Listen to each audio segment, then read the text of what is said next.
এই সেটটা একটু দেখান। পুরো সেট? জি। কুইক সার্ভিস আমার নাম। এবার বলে ফেলুন সবগুলোর কত। আরে রাখুন আপনার দাম। ভদ্রলোক হলে চোখ মেলে দেখা উচিত ছিল। আপনার আগে একজন খরিদ্দার সেটটাকে পছন্দ করে দরদাম করছে। চোখ মেলে দেখে শুনেই তো আমি আমার স্যারের অর্ডার পালন করছি। এবার হ্যাঁ ঠিক করবো। মানে? একেবারে সোজা। আপনি যে দোকানের যে জিনিস পছন্দ করে দরদাম করবেন সেই জিনিস আপনার আগেই আমাকে কিনে ফেলতে হবে অ্যাট ওয়ান্স। তা না হলে আমার চাকরি বাকরি খেতা বালিশ লোটা বাতি সব যাবে। ইট ইজ মাই স্যারের অর্ডার। কোথায় আপনার sir? Excuse me, anything wrong? এত টাকার গরম দেখিয়ে আপনি আমার পিছু লেগেছেন কেন? শুধু একটু বুঝিয়ে দিতে। মানে? মাছটা কি অল্প পানির না গভীর পানির?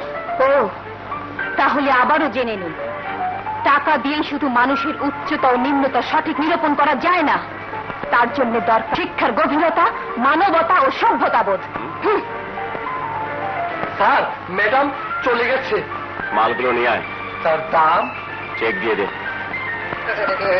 Yes sir. এত ম্যাগাজিন, এত সালোয়ার কামিজ, এত সোনার বাক্স, ঘটনা কি মাই সান? তোমার মাথা খারাপ হয়নি তো? না স্যার, আমার স্যারের মাথা আই মিন হেড ঠিকই আছে। একজনের উপর যে এসব কিনেছে। আমি আউটিং। কিন্তু আমি তো কিছুই বুঝতে পারছি না। ড্যাড, মানে একটা মেয়ে মেয়ে? একদিন একটা ছোট্ট ঘটনার জন্যে, তারপর থেকে দেখা হলে আমাকে টাকার পাহাড় বলে। আমি নাকি টাকার গরম দেখাই। টাকা ছাড়া নাকি আমি কিছুই বুঝি না। এটা মধ্যবিত্ত মেয়েদের স্বভাব। যাদের টাকা নেই তারা টাকাকে হেট করে, আর যাদের টাকা আছে তারা স্বামী, সংসার, সন্তান, এমনকি সবকিছুকে বিসর্জন দিয়েও আরো টাকা চায়। কিন্তু ড্যাড, ও মেয়ে যেদিন যা পছন্দ করেছে আমি ওর পছন্দের সব জিনিস টাকা দিয়ে কিনে এনেছি। আমি ওকে বুঝিয়ে দিয়েছি আমার টাকা আছে। দ্যাটস গুড মাই সান। আমিও চাই তুমি টাকা দিয়ে সবকিছুকে তোমার বশে আনো। হ্যাঁ, কিন্তু ড্যাড, তুমি সব সময় বলো, আমিও ছোটবেলা থেকে জেনে এসেছি টাকা দিয়ে পৃথিবীতে সব কিছু করা যায়। That's right. কিন্তু আজ টাকা দিয়েও সামান্য একটা মেয়েকে ঠান্ডা করতে পারছি না। তাহলে কি টাকা দিয়ে?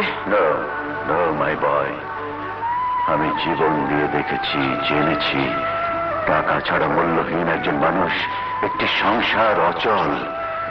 হ্যাঁ, তাই আজ আমার এত বছর পর এই উপলব্ধি হয়েছে যে টাকা এই পৃথিবীতে সব। টাকা দিয়ে সব কেনা যায়, মাই সান, সব কেনা যায়।